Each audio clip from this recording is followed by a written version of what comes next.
Hey guys, Morgan from Rebellious Reels. We talk about all things movies and TV. And today, we're going to be starting a new series. Before you ask, yes, I am still doing the 1001 movies thing. But today we're taking a break from that because I recently inherited a bunch of DVDs from my aunt. And I thought it would be a fun idea to review them all. So,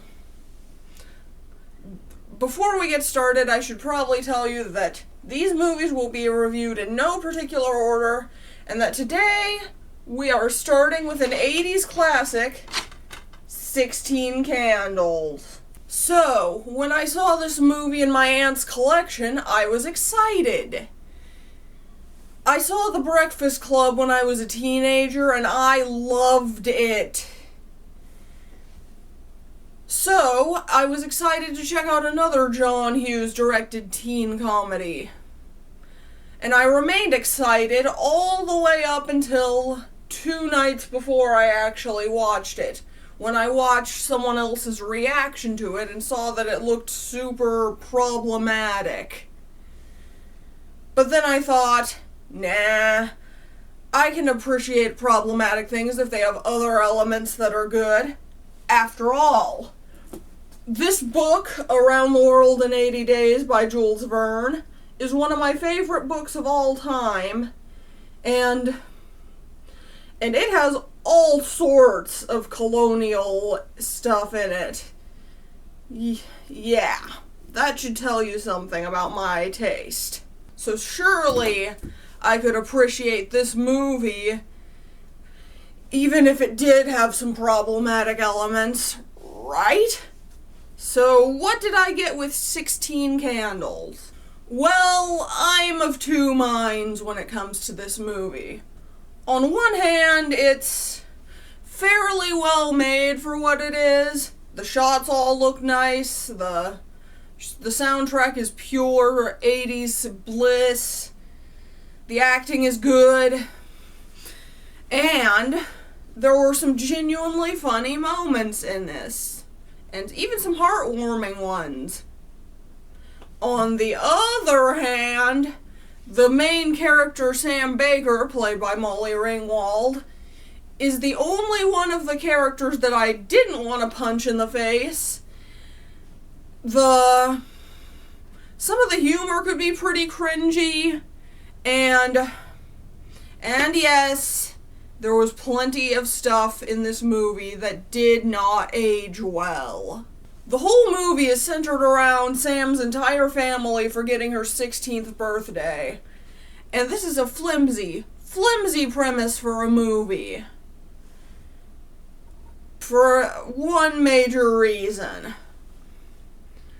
Let's just say that this problem, quote unquote, could have easily been resolved if Sam just said, "Hey, it's my birthday!"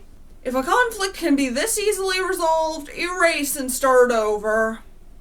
The other main plot of this movie is Sam being in love with this guy named Jake, who's like 2 years older than her, and he may or may not know she exists.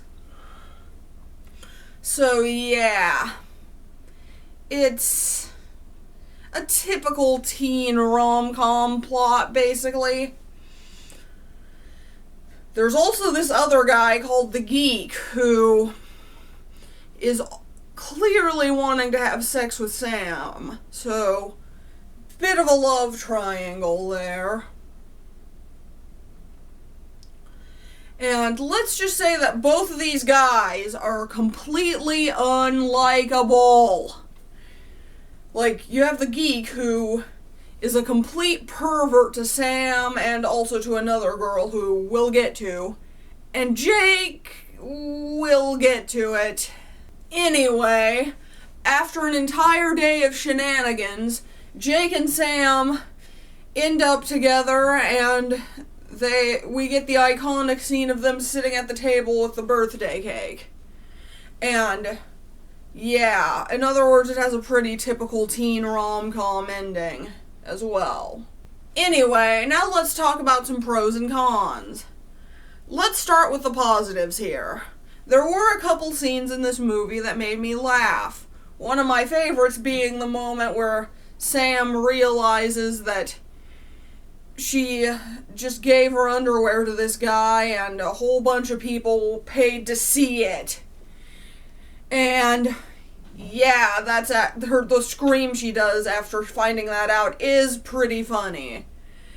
And I will admit that I liked Sam as a character.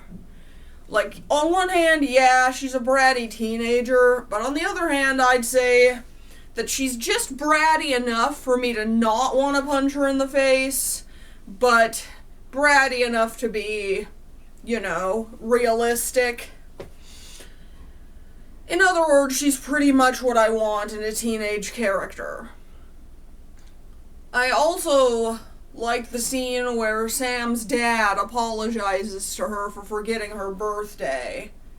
And yeah, it's actually a really heartwarming scene that is a nice break from the tone of the rest of this movie. Now for some negatives. As I mentioned already, the other characters in this movie completely suck.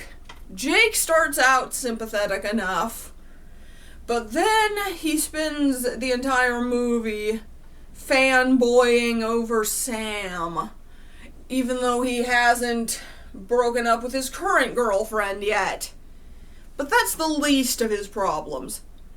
There's also the joke he makes about how he could violate his girlfriend 5 different ways when she's blackout drunk. Not funny, dude. And then there's the fact that he lets the geek drive his girlfriend home in his car even though the geek doesn't have a license, and the fact that he tricks his girlfriend into getting in the car with him by saying that the geek is him and he is the geek.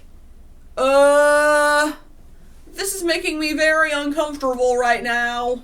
Speaking of the geek, it is heavily implied that he had sex with Jake's girlfriend while they were both blackout drunk. In other words, yeah, this is a potential rape scene. Not to mention, the geek has his friends take pictures of him and this girl while she's unconscious. Keep in mind that Jake and the geek are meant to be sympathetic. Also, Jake gives up his girlfriend to the geek just so he can be with Sam. Kill me. Now let's address the elephant in the room here. This movie features an incredibly unfunny racist stereotype of Asians named Long Duck Dong. And Long Duck Dong is supposed to be Chinese, but he's played by a Japanese actor, and the character's accent is obviously fake. Like, it's so stereotypical it hurts.